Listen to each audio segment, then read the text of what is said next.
How to relax. The entire process given in this formula is an active one. It requires active thinking. It necessitates self-control.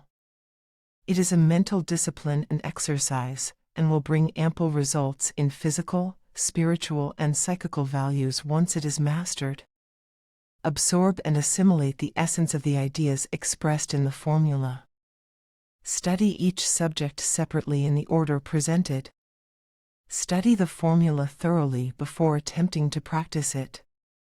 Relaxation. The physical organism continues to expend vital energy just as long as there is a tense muscle in the physical body.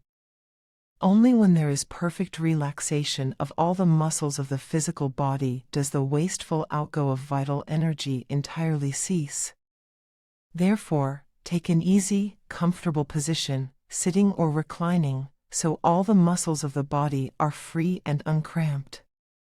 Breathe several long, deep breaths, not more than 7, to purify the bloodstream and oxygenate the system. Hold in mind the thought of relaxation. Begin first with the head. Center your active attention on it, consciously endeavoring to let loose every tissue and muscle. Shift the attention to the neck until it is relaxed. Move the attention down the spinal column, all the time sensing the loosening effect.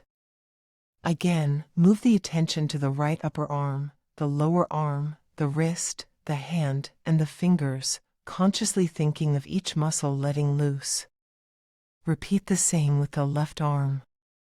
Turn then the attention to the thorax, the chest, the stomach, and the abdomen, down the right upper leg, the knee, the lower leg, the ankle, the foot, and the toes. Finally, shift attention to the left leg, following this same procedure. Repeat the entire process, all the while thinking relaxation, until you are conscious that every muscle of your body from head to feet has finally responded and is in a state of absolute relaxation. Rest. Rest is possible only when relaxation is complete. It comes only as a result of relaxation.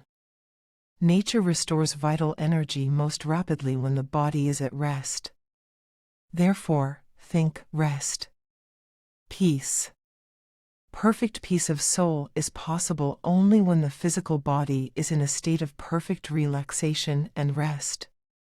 Therefore, think peace until the sense of perfect peace takes possession of your consciousness. When you have reached this state of physical relaxation and rest and mental peace, you have attained to a condition wherein your mind has absolute control over your vital energies, but not before.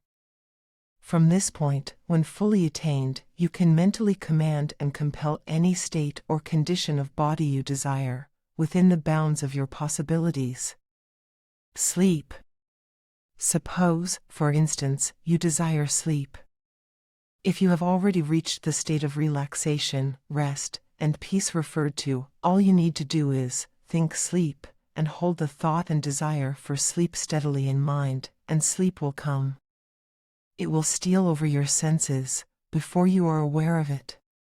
You will sink into a deep, natural, restful, and peaceful sleep, from which you will awake with as much vital energy as nature could manufacture for you during that period of time.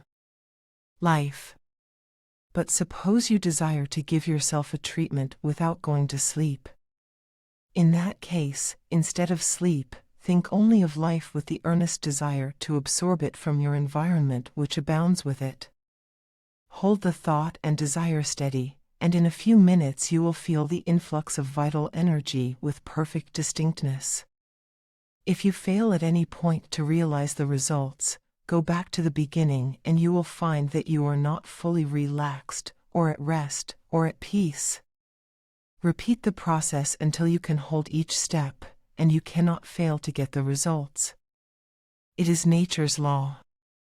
You may not be able to accomplish the full results in a first effort, nor a second, nor even a third, dependent upon how well you are able to focus your attention and control your faculties and powers.